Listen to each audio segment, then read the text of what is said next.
Hello, so let's see this question. The question says that answer the following as true or false.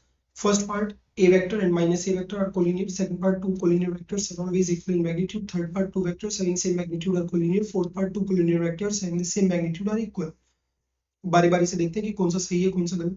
तो बोला गया है कि a vector and minus a vector are collinear. देखिए अगर ये vector a है तो जो माइनस a होगा वो सेम मैग्नीट्यूड को लगा लेकिन अपोजिट डायरेक्शन होगी. सेम मैग्नीट्यूड मतलब इन दोनों की लेंथ सेम है लेकिन डायरेक्शन कैसी होगी अपोजिट. अब कोलिनियर वेक्टर्स क्या होते हैं पहले ये देखिए. कोलिनियर वेक्टर्स और we can say that two vectors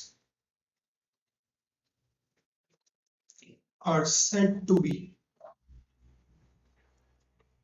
collinear if they are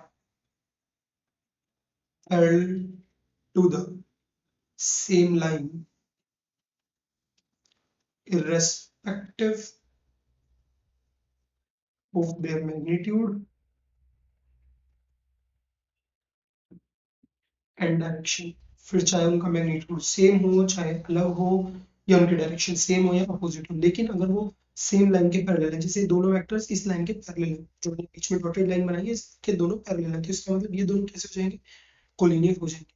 तो हम बोल देंगे hence this statement is true because A vector and minus A vector are collinear. ये दोनों कोलिनियर होंगे. अब हम करते हैं पार्ट सेकंड की बात. Two collinear vectors are always equal in magnitude. दो कोलिनियर वेक्टर्स हमेशा मैग्नीट्यूड में सेम होंगे. देखिए एक लाइन में यहाँ पर बनाता हूँ, इस लाइन के पैरेलल मैंने वेक्टर बनाया और इस लाइन के पैरेलल मैंने एक और वेक्टर बनाया. लेकिन हम यहाँ पर देख पा रहे हैं कि क्या इन दोनों का मैग्नीट्यूड सेम है? नो. ये ए वेक्टर है अगर और इसको मैं अगर बी वेक्टर बोलूँ तो हम देख सकते हैं कि magnitude of A vector is not equals to magnitude of B vector.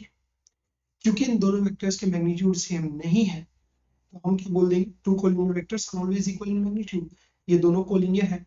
बोल सकते हैं A and B are collinear but their magnitude are not equal. लेकिन उनका मैग्नीट्यूड सेम नहीं है. मैग्नीट्यूड अलग अलग हो सकता है और हमें बोला गया है कि मैग्नीट्यूड सेम होगा, तो इसलिए हम क्या बोल देंगे कि ये स्टेटमेंट कैसा है फॉल्स. थर्ड पार्ट की तरफ चलते हैं. थर्ड पार्ट में हमें क्या बोला गया है two vectors having same magnitude are collinear. देखिए मैं दो वेक्टर्स बना रहा हूँ, एक वेक्टर ये है एक वेक्टर ये है. Let's say it is A vector let's say it is B vector. और यहाँ पर हम देख सकते हैं कि दोनों की लेंथ सेम है. अगर दोनों की लेंथ सेम है तो इसका मतलब इनका मैग्नीट्यूड कैसा होगा सेम होगा. बट अगर हम कोई भी लाइन बनाए तो ये दोनों तो एक दूसरे के पैरेलल नहीं हो सकते because they are intersecting. Their initial point is same. हम बोल सकते हैं कि इनिशियल पॉइंट एंड या इनिशियल पॉइंट से नहीं बोलेंगे, हम ये बोल सकते हैं कि ये दोनों वेक्टर्स जो है आपस में पैरेलल तो नहीं है. तो बोल सकते हैं A vector is not parallel to B vector. हमें क्या बोला गया है कि ये दोनों वेक्टर्स जो to vectors having same magnitude और कोलिनियर, इन दोनों का मैग्नीट्यूड सेम है लेकिन ये पैरेलल नहीं है. A vector is not parallel to B vector. So A vector and B vector are not collinear. क्योंकि कोलिनियर के लिए हमने अभी भी क्या पढ़ा कि कोलिनियर वेक्टर्स दो वेक्टर को हम तभी कोलिनियर बोलते हैं जब वो एक सेम लाइन के पैरेलल. लेकिन ये दोनों वेक्टर्स कभी भी सेम लाइन के पैरेलल नहीं हो सकते. चाहे डायरेक्शन कुछ भी हो मैग्नीट्यूड कुछ भी लेकिन पैरेलल एक लाइन के होनी चाहिए. यहाँ पर ऐसा नहीं है. तो इसका मतलब ये स्टेटमेंट कैसा होगी फॉल्स. क्योंकि वो बोल रहे हैं कि सेम मैग्नीट्यूड के जो वेक्टर्स होंगे उनका कोलिनियर होंगे नहीं होंगे. Two collinear vectors having the same magnitude are equal. देखिए एक वेक्टर लिया मैंने ये ए वेक्टर, एक वेक्टर लिया मैंने माइनस ए वेक्टर. देखिए इन दोनों का जो लेंथ है वो सेम है. मतलब magnitude of A vector is equals to magnitude of minus A vector.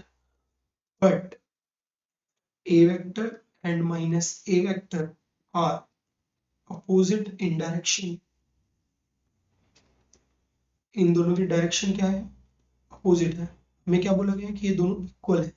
हम क्या बोलेंगे हम ये जानते हैं दैट टू वेक्टर्स